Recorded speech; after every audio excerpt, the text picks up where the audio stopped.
BRS TDP మధ్య పచ్చగడ్డి వేస్తే బగ్గుమంటుంది. నిన్న నేడు రేపు అదే సీన్ ఉంటుంది. అలాంటిది బీఆర్ఎస్ వర్కింగ్ ప్రెసిడెంట్ కేటీఆర్ సీక్రెట్గా టీడీపీ నేత, ఏపీ మంత్రి చంద్రబాబు తనయుడు నారా లోకేష్తో మీటింగ్ నిర్వహించారట. ఎందుకట అని ఎవరైనా అడగొచ్చు.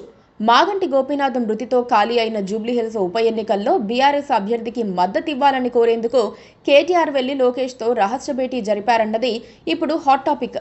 ఎప్పుడు కలిశారు, ఎక్కడ కలిశారు అంటే ఎవ్వరూ చెప్పడం లేదు. కలిశారని మాత్రం తెలంగాణ కాంగ్రెస్ ఆరోపిస్తోంది. టీపీసీసీ అధికార ప్రతినిధి సామా రామ్మోహన్ రెడ్డి ఈ మేరకు ఒక ప్రెస్ మీట్ పెట్టి మరీ ఆరోపణలు సంధించింది. బనకచెర్ల ప్రాజెక్ట్, ఫోన్ ట్యాపింగ్ వ్యవహారంతో పాటు కాంగ్రెస్ బీఆర్ఎస్ మధ్య ఇప్పుడు జూబ్లీహిల్స్ ఉప ఎన్నికపై పెద్ద వివాదమే జరుగుతోంది. కేటీఆర్ లోకేష్ సీక్రెట్ మీటింగ్ అంటూ ఆరోపణలు సంధించడం మామూలు విషయం కాదు. పైగా గోపీనాథ్ కుటుంబ సభ్యులకే టికెట్ ఇస్తామని, ఎన్నిక ఏకగ్రీవం అయ్యేందుకు సహకరించాలని కోరుతూ లోకేష్తో కేటీఆర్ మీటింగ్ పెట్టారన్నది రామ్మోహన్ రెడ్డి ఆరోపణ. నిజానికి అది పాజిటివ్ వ్యవహారం. ఒక నాయకుడు చనిపోయినప్పుడు ఆయన్ను గౌరవిస్తూ కుటుంబ సభ్యులకు టికెట్ ఇచ్చి ఏకగ్రీవం చేసుకోవటం చాన్నాళ్లుగా వస్తున్నదే. ఆ మాట అడిగేందుకు, అలాంటి ప్రతిపాదన చేసేందుకు సీక్రెట్ మీటింగ్ ఎందుకో ఎవ్వరికీ అర్థం కావటం లేదు. రామ్మోహన్ రెడ్డి అలాంటి ఆరోపణలు చేసిన వెంటనే టీడీపీ సోషల్ మీడియా అలర్ట్ అయ్యింది. అలాంటిదేమీ జరగలేదని ఒక వర్గం సోషల్ మీడియా వివరణ ఇచ్చింది. మరో వర్గం కాస్త అగ్రెసివ్గా పోయింది. కేటీఆర్ ఫోన్ చేస్తే లోకేష్ పట్టించుకోలేదని, అసలు ఫోన్ ఎత్తలేదని సోషల్ మీడియాలో మెసేజ్లు, పోస్టులు పెడుతోంది. కేటీఆర్ లోకేష్ రహస్య భేటీ వార్తలను ఎక్కడ జనం నమ్మేస్తారోనన్న భయం టీడీపీ వారిని వెంటాడుతోంది. దాంతో లేదు లేదు అంటూ బిగ్గరగా అరవాల్సిన అనివార్యత ఆ పార్టీకి ఏర్పడింది.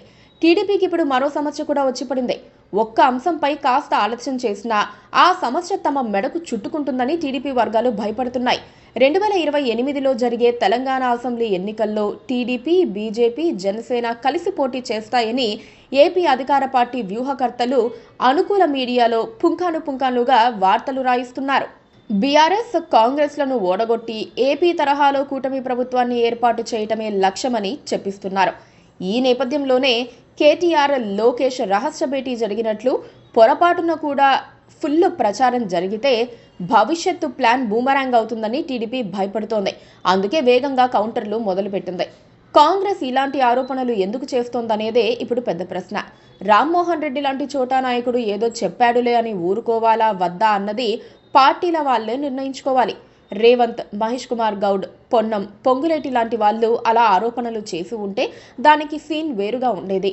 ఈ పాటికి పెద్ద చర్చగా మారి కూర్చునేది. మరి రామ్మోహన్ రెడ్డితో ఎవరు మాట్లాడించారు? ఆయన ఎందుకు అలా మాట్లాడారు? కేవలం నోరు జారారా లాంటి ప్రశ్నలకు సమాధానం సీరియస్గా వెతకాల్సిందే. Please subscribe to KTV Telugu. KTV Telugu KTV Telugu channel.